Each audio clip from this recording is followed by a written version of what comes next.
And even if at first the spaces of stillness don't last for very long, it's good enough. 3 seconds of looking at a flower with no thought is good enough. And as you become aware of, there's not only the flower, I'm naming it now, but the awareness is not the naming. You become aware of the flower, and you become aware of the field of awareness, or the stillness. And this looks like a dualistic thing, but it isn't. It only becomes dualistic when we speak about it. When you speak about becoming aware of awareness, it looks like two things. Aware of awareness. But that's only because we are using language which has a subject and an object in a sentence. What is really happening is self-awareness. You're becoming aware. Awareness is becoming aware of itself. So that is the dimension, and it's hard to talk about that. And in a way, the author of the Tao Te Ching is right when he says at the beginning of this book of wisdom, the Tao Te Ching, if you can speak about it, that's not it.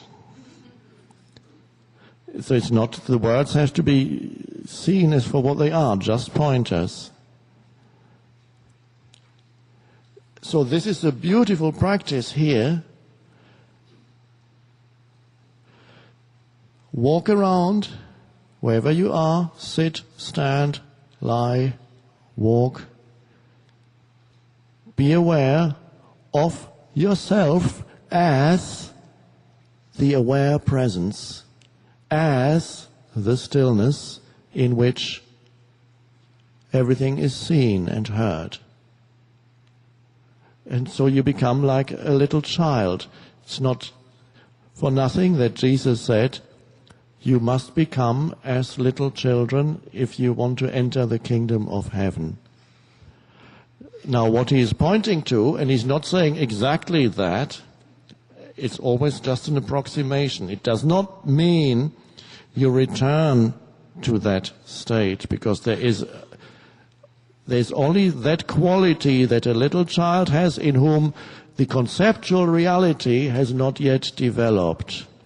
And when that little child in whom the accumulation of words and concepts in the mind has not happened yet, that little child looks at the universe, and you sometimes can see it when you see a 1-year-old, 1.5, before language takes possession of their minds. The way they look is thoughtless awareness.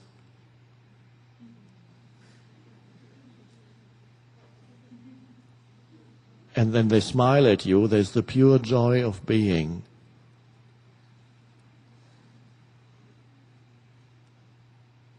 And you can see that that which shines through is magnificent.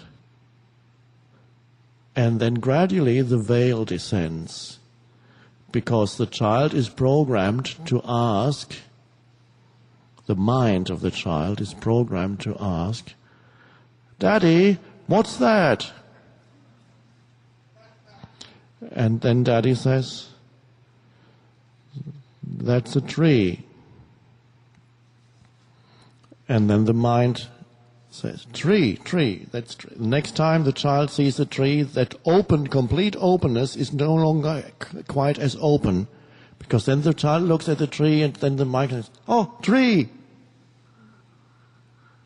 And 2 years, 3 years later, the mind is already possessed with concepts. So when Jesus says that, it's pointing, as little children, you walk around in that state of openness, of non-labeling, the state of original innocence, which replaces the dysfunction, the collective dysfunction of the human mind that we could call original sin, if we go beyond the habitual interpretations of sin. There's no doubt that there's a dysfunction in humanity. Look at human history. That's why they talk of original sin. It means sin means missing the target. The original Greek word translated means missing the target. That's what sin means in the original. And in other words, you miss the point of your whole existence. And if you miss the point of your whole existence, you suffer. And that eventually works too. It wakes you up eventually. So it seems insignificant at first to the human mind to say you can look at something and notice whenever you first look at something that there's a moment of spacious presence before the mind comes in and calls it something. And if that can be sustained, not through effort, not through wanting, not through some kind of act of willpower, but if that can be sustained simply by noticing that space of aware presence when it arises.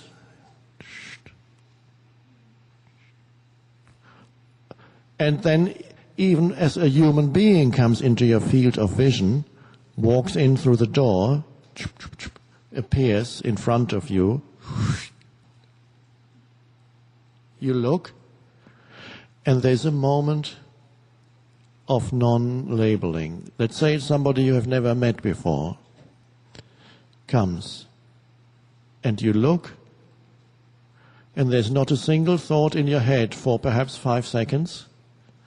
But if you notice that in the first moment there's just there's a field of awareness in which the perception happens before the labeling comes in, you may find that it expands. And you could still be in the state of just looking a minute later. And you can even talk. And every time a sentence has come to an end, you re-enter the state of spacious awareness. A word has been uttered, and you're back in space. And then your words have a different quality too, because now they come out of that dimension. They have an aliveness. They will touch the other human being. What you say has the essence of that freshness of being. Not the old stuff that otherwise is your mind. You're telling them, a minute later after meeting a person, you tell them the old story of me. So what do you do for a living? Well, blah, blah, blah, blah. You can talk about that also, and then step back, knowing that's not who you are. So who are you? You are the stillness. That's where your true sense of I am comes from. Of beingness. So this is the opportunity as you sit here to be in that state. You don't really need to think as you sit here. I certainly don't think as I speak. The words are heard as they come out of the mouth. I hear them. As you do. So there's nobody teaching anybody.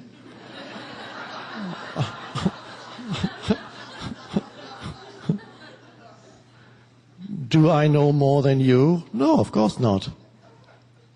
Probably less than most of you. What I know is the realm of stillness. And that's not anybody's personal achievement. Because everybody has that as their essence. So what I know is your essence. That's why it's nice to sit with me. Because otherwise, why would anybody come?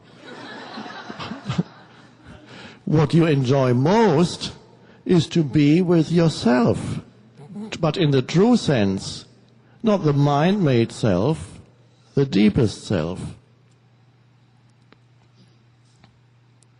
Now, ultimately, you don't have to go anywhere. This is just a temporary stage in the evolution of humanity where you have to travel somewhere to be with yourself.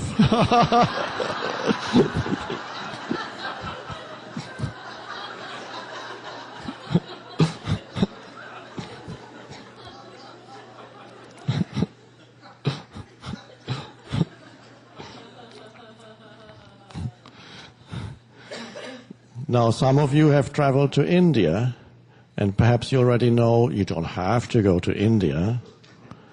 And so Omega is a little closer. And the next stage is you don't have to go to Omega. Oh, sorry. Oh.